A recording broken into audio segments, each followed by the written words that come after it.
Le Cameroun aura 10% des actions dans cette entreprise, au travers de la Sonamine, parce que c'est la Sonamine. Mais M. Dipita Tongo, et là encore, je vous dis, ceux qui ont signé cette convention, c'est des criminels. Le code minier permet à l'État du Cameroun, chaque fois que nous signons une telle convention, d'avoir 10% gratuitement, hors charge.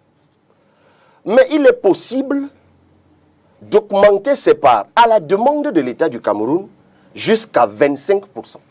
Ce qui pourrait donc porter le total des parts camerounaises à 35%.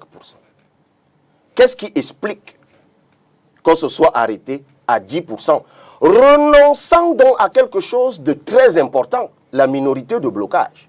Parce que la convention en question est régie par la loi Ouada.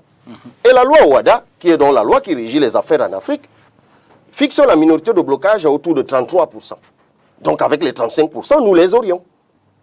On n'a même pas 20%. Je parle toujours de l'acte uniforme OADA sur les sociétés commerciales et le groupement d'intérêt économique, qui précise bien que lorsque vous êtes actionnaire minoritaire, pour que vous puissiez déclencher une procédure contentieuse d'expertise de gestion, c'est-à-dire qu'à un moment où vous êtes actionnaire, vous vous rendez compte que les choses ne tournent pas bien. Vous saisissez le juge pour expertiser la gestion. Il faut que vous ayez 20% des parts. Donc le Cameroun a renoncé à la minorité de blocage, a renoncé aux 20% des parts qui lui auraient permis de vérifier la gestion. Parce que n'oublions pas que dans cette affaire, on fait des affaires. Et que autant je suis admiratif de la Chine et que je suis, moi, pressé de dealer avec la Chine, parce que c'est quand même Sud-Sud, coopération Sud-Sud, et que c'est un pays qui nous a démontré qu'on peut sortir du joug, d'un certain type de joug, s'affranchir et s'industrialiser. Mais ne demandons pas aux Chinois de négocier à la place des Camerounais.